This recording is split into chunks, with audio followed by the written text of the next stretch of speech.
Okay, so while doing part two of this, I was thinking, what would I actually do creatively with this font that would look stylish, something that I could get behind? Because I went through a bunch of the distort filters and some blur filters that I may or may not use. 99% sure I wouldn't use. So I thought to myself, what would I actually do if I was to try to be a little bit more creative than just placing the text on here? And I thought, well, you could make a reflection or a shadow with the text. So here's what I first thought is built this reflection. I'm going to show you how to do that in the water if the text was coming off and kind of reflecting down in the water.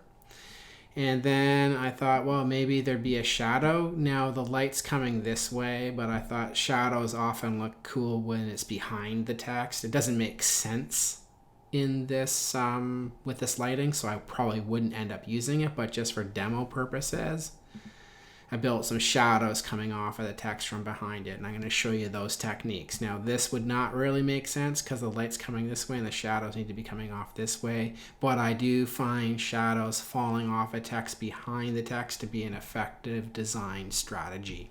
Without further ado, I'm going to show you how I did those techniques. So I'm going to make a copy of this layer here, Command J or Control J.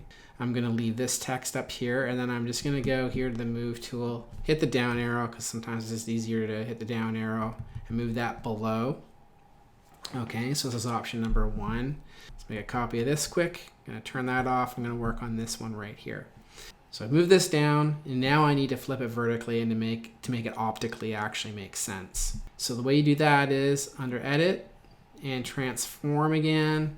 And here's where your flips are. So let's flip that vertically. So now that is flipped vertically. Let's move this up closer to the text, and we can nudge that with the up arrow right into place there. And then I'm going to change the perspective of it because I want it to look like it's coming across the water. Edit, transform. I'm running into some problems here. The perspective area, it's grayed out.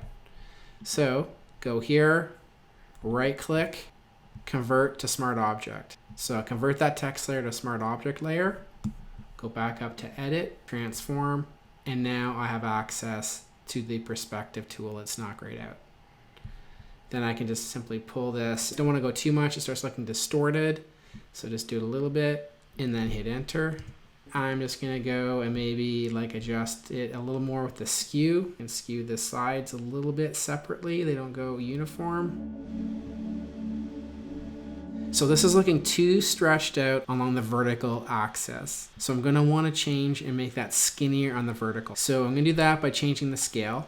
Go Command or Control T. Now if I grab and pull this, it's going to change it proportionally. I don't want that. So I'm going to undo that. Hold down the Shift key and now it will just change. It won't change it proportionally. I can just grab the vertical part and then just pull that in, and then it makes it a little bit skinnier scale-wise on the vertical. So that's the technique. Edit, you go to the transform, you flip them, play with the perspective, play with the skew, then go to scale or the free transform, hold the Shift key down so it doesn't scale proportionally, and you can make it skinnier on the vertical or the horizontal. Next thing I'm going to do is I'm just going to go to the blur tool, go to the Gaussian blur. It looks good just with a little bit of touch at 1. You see it just blurs out just slightly. Go OK. And then all you have to do is here, go to the opacity, lower that opacity a little bit. And then you have it look like it's like kind of reflecting in the water or coming off the letters in a stylish way. You could also play with the blending mode if you wanted to try other things. So now for the shadow one, I'm just going to work kind of in reverse here. So I don't want this white. Obviously, I want it black. Fastest way to do that is go up to Image, Adjustments. I want the invert. It's grayed out. It's because it's a text layer. So let's right click. Let's convert that to a smart object. Back up to Image, back up to Adjustments, invert that, and now it's gone to my black quickly. I'm going to move this behind here or somewhere where I can see it, and then all the same steps as before.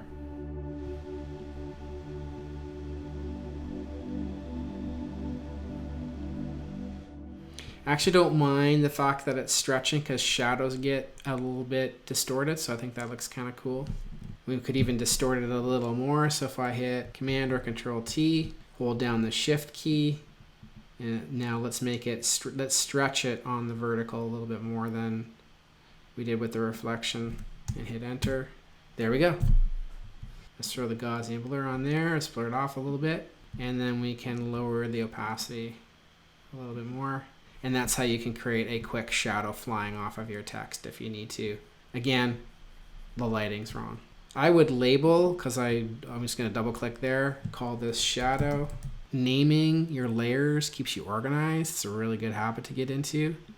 And then another way to stay organized, remember, make a folder and throw those in there. And then you can call them effects. And now if you wanted to turn this into a poster or some sort of postcard, you can actually change the canvas size. So I'm just going to go through kind of the difference between image size and canvas size. Those are good things to know about. So under image, here's image size. You go there, basically this controls the resolution of your image, right? So we know that this image is 13 inches by 10 inches at 72 pixels per inch. And so what is actually kind of handy in image size is if you're trying to blow it up, you can actually increase this 120%. Boom. So when you're dealing with image size, now the entire image is bigger. So now if I go into inches, you'll see it's 16 by 12 inches. So it increased the size of the entire image. But let's say you want something more to the bottom of the image or something more to the side of the image, or you want to create a border around the image. That is you adjusting the canvas of your image, right? So, okay. So image, canvas size right here. Now here's your arrows to say your position, your anchor is in the middle. So now you're going to increase around the border of the image when the dots here. The dots here, you're going to increase these other areas, not here. So I'll just show you how this works. I'm just going to go to inches here. I'm going to increase the width by 2 inches and the height by 2 inches, and okay. And now I've put a border around the image. You can see that the border color grabs from whatever my background color is. So I'm going to undo that, Control Z, Command Z. I'm going to select a color here. So just if I went red, for instance, made red my background color, did those same things, canvas size. I'm just going to increase the one side here. Now you can see there's red there. So whatever your background color is. So I'm going to make the background black. I can go image to my canvas size. Now, when I'm making a poster, I might want to just add a little bit to the bottom here. So click up here, put your anchor there, and now you're just going to add a canvas to the bottom of the image and then increase the height. So if I go inches, increase the height to 20, let's say, go okay. And there you go. Now you've added a bottom part to the image, and you can add information there or whatnot. And now what you can do is you can actually move the photo around. Now, if we do this, I'll show you this quickly, move that around, but you still have the photo here attached to the background. So you can simply just make like another layer here. You could change that to black. You could go to your paint bucket tool, fill everything in with black, right? So now, and we could actually merge that down. So now you know the difference between image size and canvas size and how to add graphics or space to a document. As a final note, another area you can access canvas size and image size other than going here, if you just drag this off, undock it, move this over, find an open area here, right click, there it is there.